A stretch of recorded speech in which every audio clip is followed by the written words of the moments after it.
Welcome back, everyone, to another deep dive. Hmm. Today, we're going to be looking at Yeah. the realities of plantation life Hmm. and how enslaved people resisted Hmm. their oppressors. So we're going really deep today Yeah. into this one single academic paper, Okay. and it gets into all the details of this period. So Right. get ready, Yeah. because it's heavy stuff, but really a story Yeah. that needs to be told. Absolutely. I think what's so fascinating about this particular paper is that it doesn't Right. just give us the overview. It really paints a vivid picture Yeah. of the conditions on these plantations, especially for those working in the sugarcane fields. Yeah. We always hear about like the heat and the backbreaking labor. Right. But this paper goes so far beyond that it did something. It really looks at the health hazards, the diseases, the exhaustion. And, it says that the average lifespan for an enslaved person working in those fields was between 7 and 9 years. It's shocking. I mean, that's just unthinkable. It really is. Yeah. It makes you think about the impact that constant loss of life would have on the whole system. Yeah. This constant need for more enslaved people. Right. And just fueling that horrific cycle of the transatlantic slave trade. Yeah, it's mind-boggling. And then there's the boiling house. Oh, my goodness. Oh, yeah. This paper describes this place with these massive rollers crushing the cane. Right. The heat, the smell. I mean, it's like It's oppressive. you're there. You can feel it. You Yeah. can see the workers' limbs swelling from the heat. Absolutely. And the toll on their bodies, too. Just working in that environment day after day with burns being like a constant threat. Yeah. I mean, this paper really brings those horrific conditions to life. I've got a quick quiz question for the listeners. Okay. What was one major health hazard for enslaved people working in the sugarcane fields? Okay. We'll come back to that later. But, it wasn't just the physical toll. The paper also goes into the living conditions, which were just as appalling. Yes, the cramped and unsanitary cabins.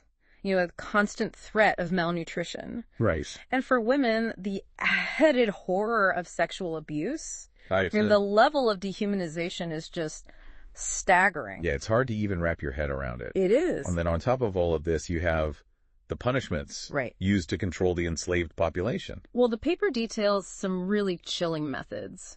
Whippings were commonplace, of course.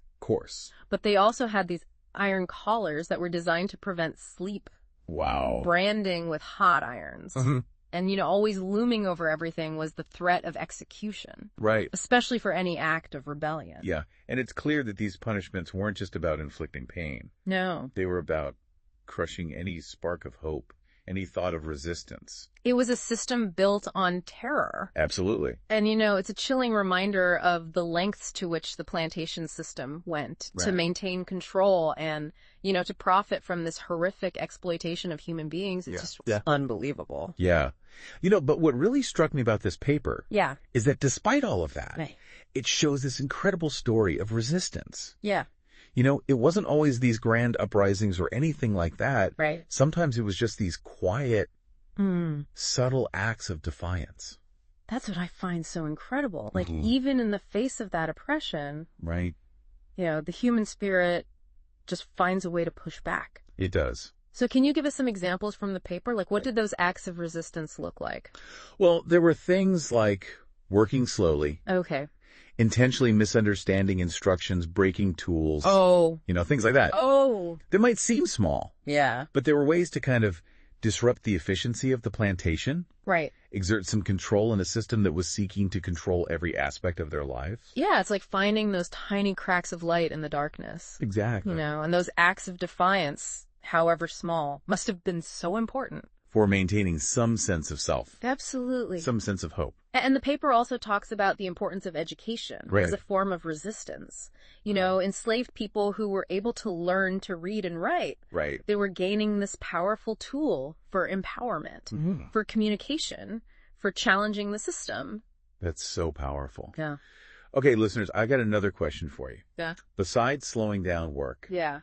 What was another subtle way enslaved people resisted their oppressors? We'll come back to that later. But of course, there were also the more daring acts of resistance. Yes. Like running away. Right. Which was incredibly risky. Incredibly risky. Especially given the presence of bounty hunters and the brutal consequences of being caught. Absolutely.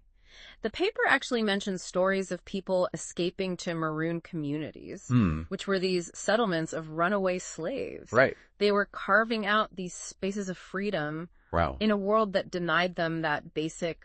Can you imagine the courage it took to do that?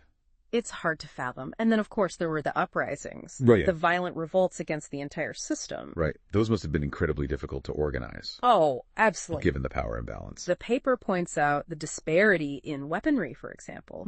Often enslaved people only had basic tools, while the plantation owners were heavily armed. Of course. And then, plus, there was always the threat of British military intervention. Right. Always ready to crush any rebellion. It's heartbreaking to think about the impossible choices they faced. Yeah. You know, to resist and risk everything. Right. Or to try to protect themselves and their loved ones from unimaginable retribution. Exactly. And it's a testament to their strength and resilience that those acts of resistance continued, no matter the risk. They knew the consequences, yet they refused to be completely broken by the system. Yeah, it really does make you appreciate just how strong they were. You know, and this paper also talks about the fear, that was like this constant companion for enslaved people. Not just the fear of physical punishment, but also that fear of families being torn apart. You know, that's a point that really hit me hard. Yeah. The threat of separation. I mean... it was a powerful tool of control.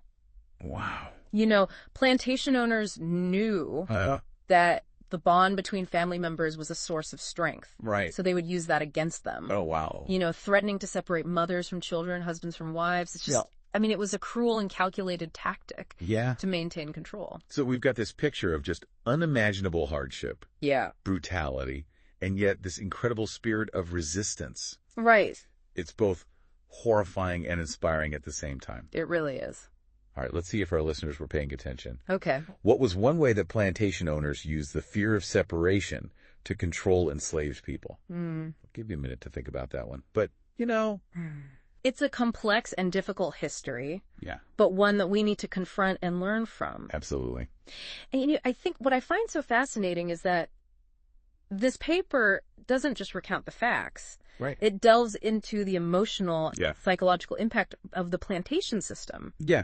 It's not just about dates and events. No. It's about understanding the human cost of this system. Right. The ways in which it sought to dehumanize and control an entire population. And this paper, you know, it makes it all so real. It makes it visceral. It does. And I think that's crucial for understanding the lasting impacts of slavery. Right. How those impacts continue to shape our world today. Well, this deep dive has been a journey into one of the darkest chapters of human history. But it's also been a testament to the resilience of the human spirit, the unwavering fight for freedom and dignity. And it leaves us with a lot to think about. Yeah. You know, what did those acts of resistance, large and small, mean for those who lived through them? Right. And what can we learn from their courage and determination as we confront injustice in our own time? That's a great question to ponder as we continue exploring this complex and crucial part of history. It is. Thanks for joining us for this deep dive. Thanks, everyone. We hope it sparked your curiosity and encouraged you to learn even more. Absolutely.